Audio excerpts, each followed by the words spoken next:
If you look at how we develop medicines today, we primarily rely on clinical trial data. In future, we will have increasingly access to data from the clinical practice, from the real world. Diagnostics information, patient information, therapy information, outcome information. So there are huge data sets available we can dive into and which will provide us with important insights to discover new medicines and to develop medicines in a more effective way. So it's incredibly important. You don't necessarily have deep visibility into the behavior of that application or into the source code, but AppDynamics is going to give that to you. And I've certainly learned a lot about EntimICE and how this application works going through this process. And I hope you get a similar kind of experience as well. AppDynamics is a agent-based application performance management platform.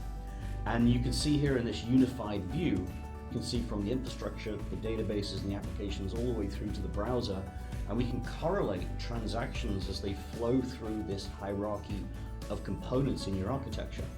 And the application flow map gives me an immediate and real-time view of the application. So if I was to add databases or nodes or tiers, or if we were to scale up, those additional nodes would show up on the flow map dynamically. They were to go offline, AppDynamics would detect that, and we could alert you. We could send you an alert through the Slack channel, or we could send you an alert through email, or we could alert you through a HTTP web access template, where you can push alerts, customized alerts to almost any third-party system through those APIs.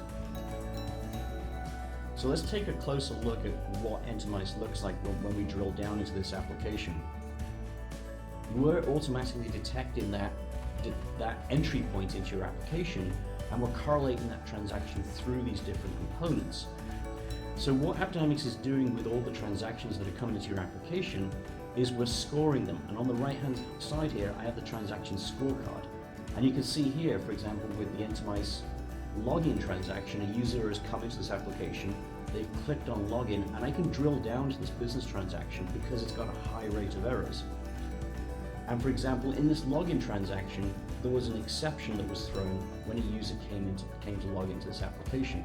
I can also see where time is being spent in the classes and methods, and I can drill down to this exception, and I can actually review the execution flow through the EntimICE application from the top class and method, which is login, to actually where the error occurred within the application.